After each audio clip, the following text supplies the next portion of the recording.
Hello everyone, welcome to HPG के नकुल प्राशर।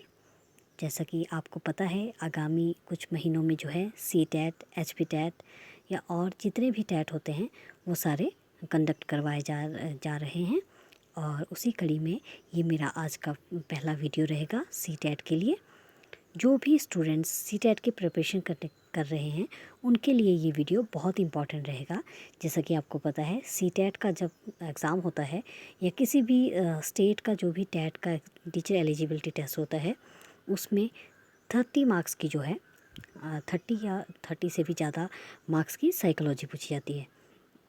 और जो सी टैट एग्ज़ाम होता है उसमें तो साइकोलॉजी अलग से भी पूछी जाती है, और साइकोलॉजी, सोशल स्टडी और जो मैथ्स होता है उसमें भी कुछ एक क्वेश्चन साइकोलॉजी के और हिंदी में भी पूछ लिए जाते हैं। तो लेकिन कई बार हम सोचते हैं कि हम और दूसरे सब्जेक्ट जो हैं उनको कवर कर लेंगे और साइकोलॉजी को स्किप कर देंगे, लेकिन ऐसा नहीं है।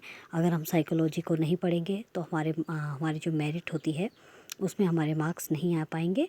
तो उसी कड़ी में आप लोगों के लिए मैं साइकोलॉजी के बहुत इंटरेस्टिंग वे में पढ़ाना स्टार्ट करूँगी साइकोलॉजी। अगर आप मेरे साथ जुड़ते हैं तो तो अगर आपको ये वीडियो अच्छा लगता है तभी आप तय करिएगा कि आप हमारे चैनल पे विज़िट करना है दूसरी बार या नहीं करना है। तो उसी कड़ी में ये वीडियो रहेगा आज का। ये मेरा पहला वीडियो रहेगा और आप कमेंट करके ज़रूर बताइएगा कि मैं सी टेट की प्रिपरेशन करवाऊँ आपको या नहीं। तो चलिए शुरू करते हैं, और ये रहेगा साइकोलॉजी के लिए स्पेशल वीडियो। तो चलिए देखते हैं सबसे पहला क्या है, साइकोलॉजी। साइकोलॉजी के बारे में जानने से पहले हमें थोड़ा सा साइकोलॉजी के इतिहास को भी जानना होगा कि साइकोलॉजी क्या है। तो चलिए देखते हैं। सबसे पहले जो है मनोविज्ञान को जो है आत्मा के ज्ञान के रूप में प्रतिपादित किसने किया? तो ये किया था एरिस्टोटल ने। यानी कि जो अरस्तु थे उन्होंने मनोविज्ञान को आत्मा के ज्ञान के रूप में प्रतिपादित किया है। तो ये बात आप याद रखेंगे।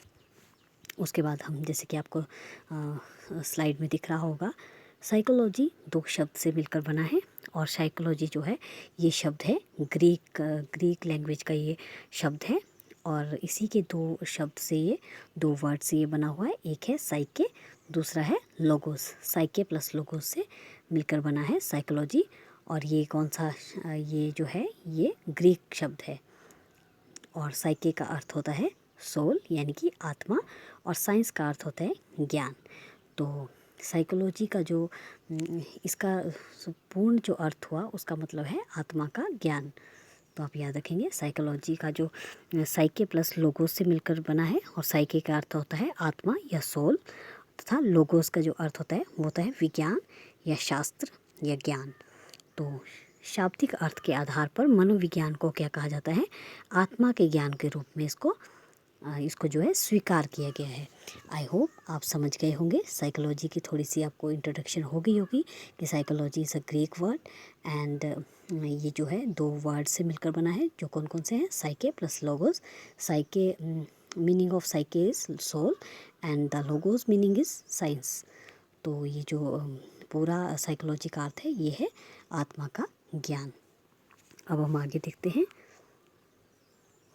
William Wundt. चलिए जान लेते हैं विलियम वुंट के बारे में। William Wundt is a father of psychology. तो याद रखिएगा, फादर ऑफ साइकोलॉजी कौन है? William Wundt.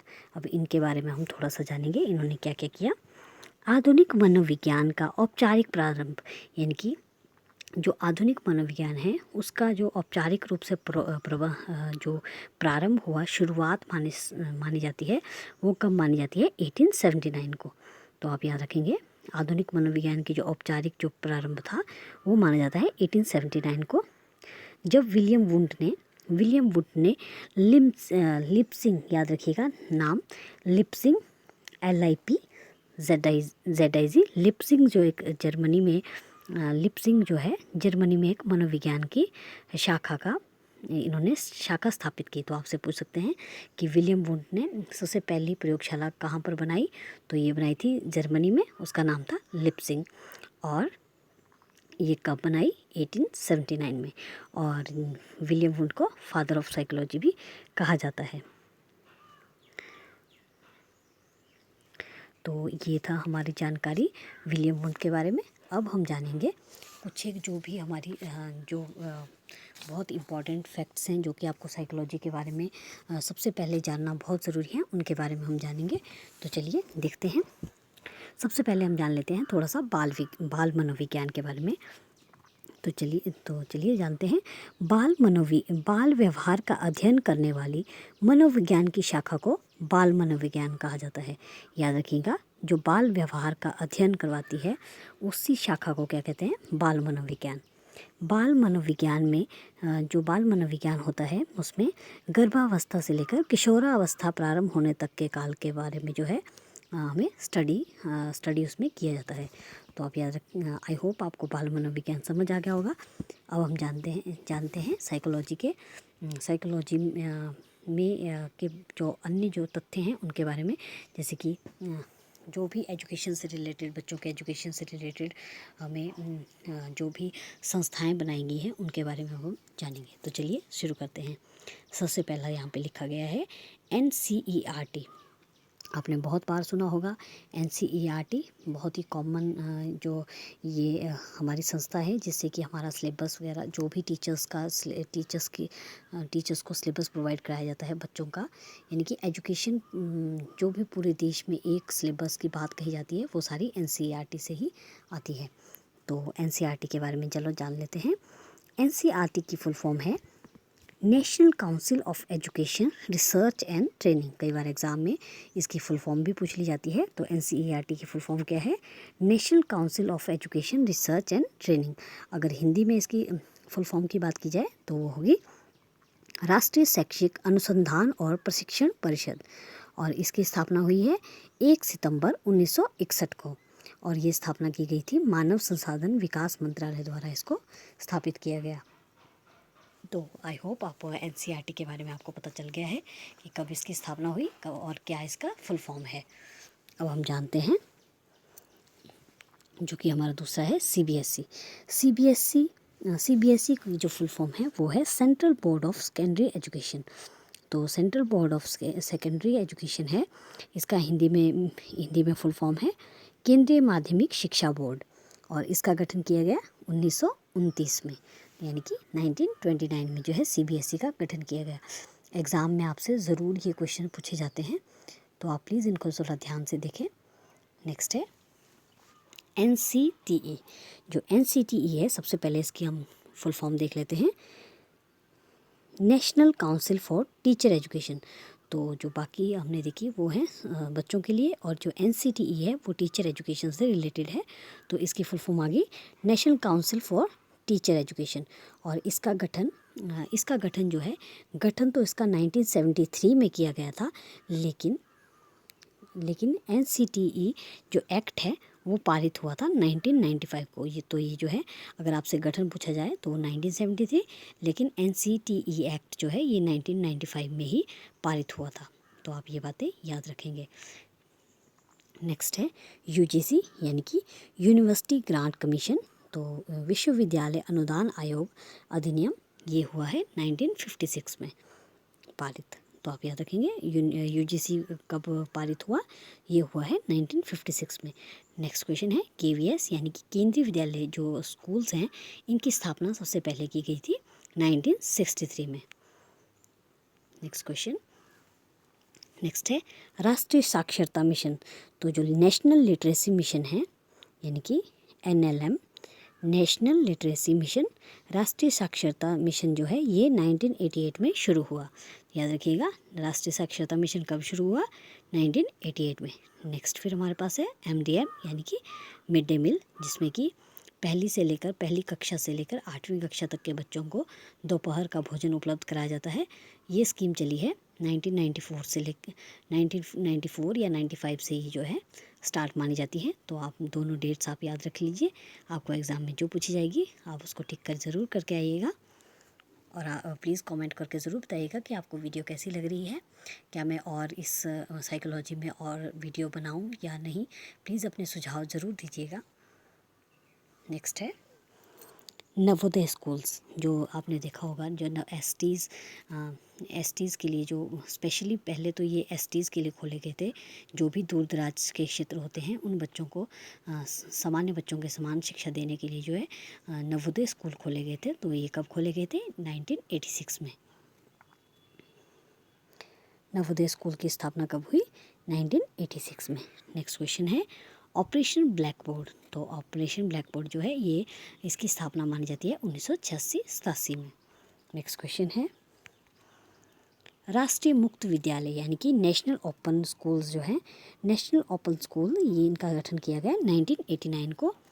अगर आप इस वीडियो को 1 से 2 बार देखेंगे तो आपको ये सारे क्वेश्चन जो हैं याद हो जाएंगे।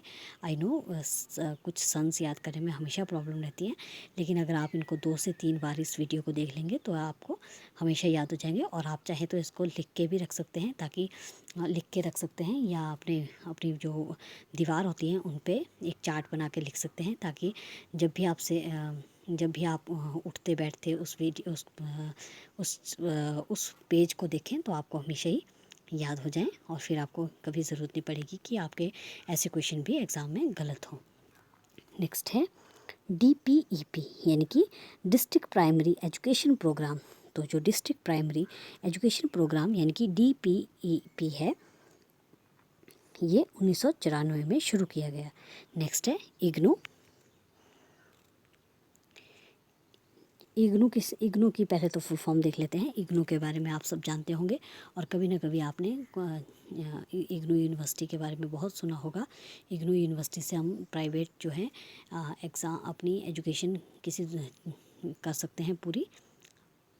इग्नू की जो फुल फॉर्म है वो है Indira Gandhi national open university.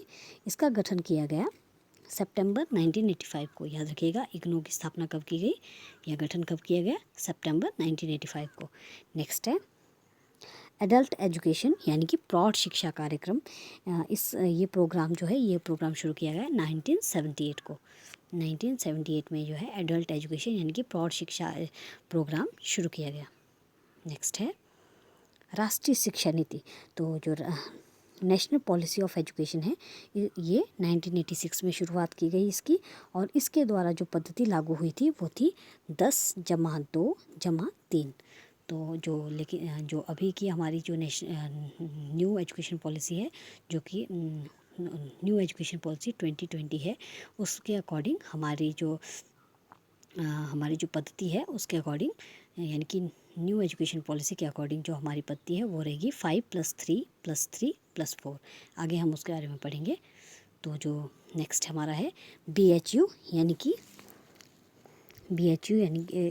जो BHU की स्थापना हुई है 1915 में, और इसके जो संस्थापक थे बनारस हिंदू विश्वविद्यालय के संस्थापक थे मदन मोहन मालवीय, और ये स्थापना हुई है 1915 में। नेक्स्ट क्वेश्चन है नई शिक्षा नीति। तो नई शिक्षा नीति को जो पारित इसको पूरा तरह से सैंक्शन हुई है, ये हुई है 29 जुलाई 2020 को। और इसके द्वारा कौन सी पद्धति लाई गई है? 5+3+3+4। अब इसके बाद हम एक बहुत इम्पॉर्टेंट एक अनुच्छेद यानी कि आर्टिकल देखेंगे, जिनके बारे में एजुकेशन की बात कही गई है। जिन आर्टिकल्स में जो है बच्चों को एजुकेशन के बारे में बताया गया है, बच्चों के अधिकारों के बारे में, कि शिक्षा के लिए उनके क्या क्या अधिकार हैं। तो चलिए देखते हैं। सबसे पहले है आर्टिकल 45। आर्टिकल 45 बताता है कि 6 से 14 वर्ष के बच्चों को निःशुल्क और अनिवार्य शिक्षा का प्रावधान है। याद रखिएगा आर्टिकल जो 45 है उसमें कहा गया है कि 6 से 14 साल के बच्चों को निःशुल्क और अनिवार्य शिक्षा का प्रावधान है। नेक्स्ट है आर्टिकल 30। इसमें अल्पसंख्यकों की शिक्षा से जुड़ा हुआ है। तो जो अल्पसंख्यक होते हैं उनकी शिक्षा से जुड़ा हुआ आर्टिकल कौन सा है? वो है आर्टिकल 30। नेक्स्ट है आर्टिकल 46। अनुसूचित जाति, जनजाति और कमज़ोर वर्गों के लिए शिक्षा से जुड़ा है। तो ये कौन सा आ गया? 46।